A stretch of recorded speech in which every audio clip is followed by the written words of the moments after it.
everyone. Our group, 3rd year section chromium from Party National High School, hereby present this documentary as an academic requirements of English subject under Mrs. Shano. I am your host, Daisy Rose Gabuya, and my co-host, Johanna Berleta. This documentary is about a problem, a story which may not be too pleasant, but one that is repeated all too often and continues to beset the Filipino family as well as our Filipino society, and that is teenage pregnancy. Current statistics show that every year, at least 64,000 teenagers have abortions, a very shocking and scandalous reality, considering that such statistics come from a nation known as the only Christian nation in Asia, and from a people claiming to be Catholics who are preserving and valuing life. We might conclude that pregnancy among teenagers is a mere result of the pervading promiscuity and uncontrolled desire for sexual and carnal gratification. We would also presume that pregnancy would not occur if teenagers have given more priority to their studies or academic responsibilities instead of relationship with the opposite sex. Still further, we would propose that if there were no premarital sex, there would be no pregnancy. With this straightforward and quite harsh contention, at one simple glance, we would judge these teenagers guilty, period. In totality, unwanted pregnancy is a very morbid and grim situation for these teenage girls and for their babies. Confronted with very few options, with nowhere to turn to, and harassed by an impending shame, many girls find various ways to hide or to get rid of the fetus. Some, however, simply come out with various disguises to hide the pregnancy and deal with the baby at the time of birth, either send the baby away for adoption or hide the baby under the care of their parents or distant relatives. This documentary will conduct live interviews with the hope of getting the answers of the following questions. What factors enhances the possibility of teenage pregnancy? What are the problems encountered by the mother teenage pregnancy? What measures should be done to address the problems of teenage pregnancy? Let's start with the first interview. Roll VTR. Now, we are here at the residence of Virginia Candido, who became a mother at a very young age. Hopefully, this interview will give us deeper insight about problems and challenges of being a teenage mother. Now, Miss Candido, what were the immediate apprehension you felt upon learning that you are pregnant? I was so afraid that my parents will physically harm me.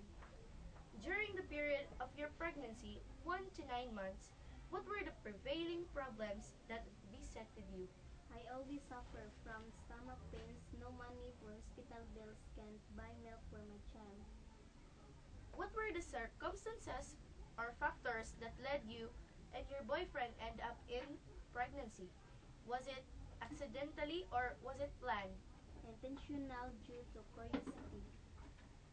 After all this, given a chance, would you like to repeat the same path of life? Never. It's hard to be a teenage mother. And with your personal experience as a teenage mother, what message or advice can you give to your fellow teenagers? I feel desperate with myself. I hope other teenagers will not follow what I did. So thank you, Miss Candido.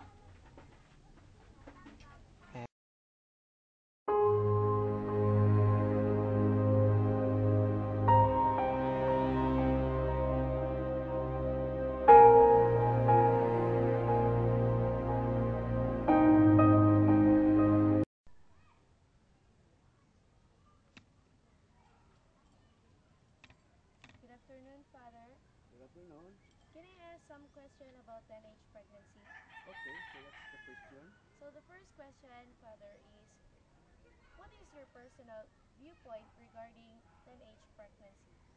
My first impression about the teenage pregnancy nowadays is that our young people of today are exposed to many things, like for example, internet, other gadgets in life, social networking, and of course the surroundings, to the point that parents are not able to monitor their children, their kids, and the young people are exposed to that element. And without knowing, they commit so many mistakes, like that one you said, teenage pregnancy, the unwanted thing to happen in their life. Next question, Father. What steps or measures are being undertaken by the Catholic Church to minimize, if not totally eradicate, teenage pregnancy? First of all, the Catholic Church is doing its best in order to address this teenage pregnancy among the young people of today. First, by giving them spiritual um, teachings, especially in the schools, and by encouraging our young people to be involved in any church activities that we have, especially in their own parish, to join the youth group, to volunteer, to teach catechism among themselves, and to guide also other young people to be part of that activity wherein they belong, especially their own parish. So thank you, Father. Okay, you're welcome. I suppose I have done my part. Try your best also. Be good, and then that's it. Wala. This is my Kuya Paulo. At the age of 15, he was already a father. I will ask him some questions about teenage pregnancy. Kuya, is teenage pregnancy purely a condition resulting from the female teen's irresponsibility? If the sexual intercourse was consummated with the consent of both parties, then neither is supposed or should be blamed.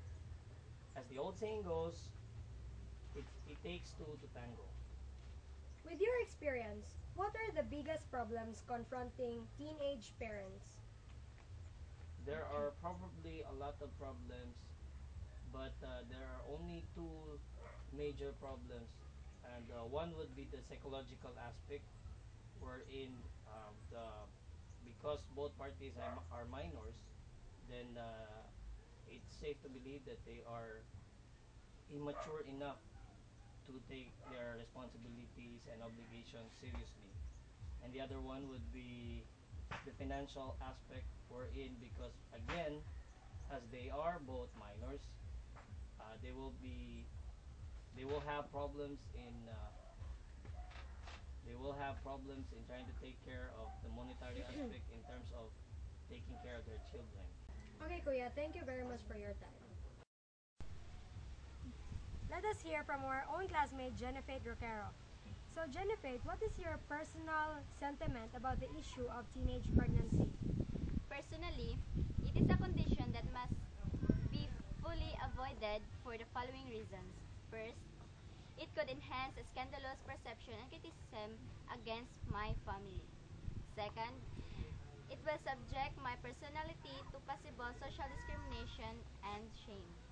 Third, it could result to a possible stoppage of my schooling.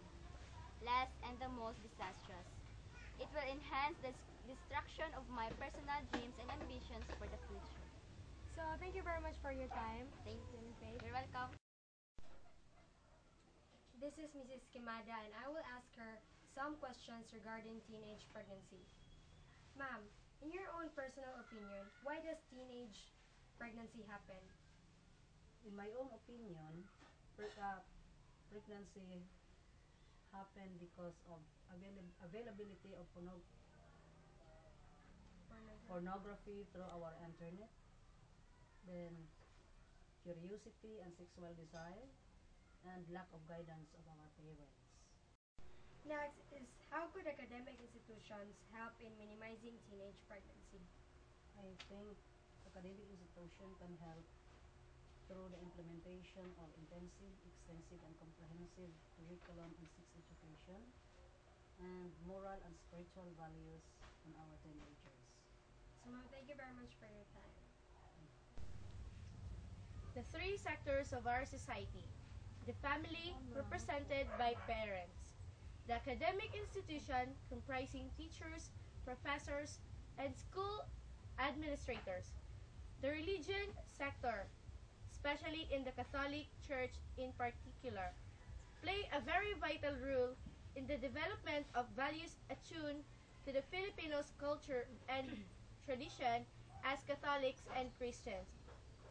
An intensive, extensive, and united activity among these three sectors will surely open the door for an effective, efficient, and rational solution to the current problems of teenage pregnancy.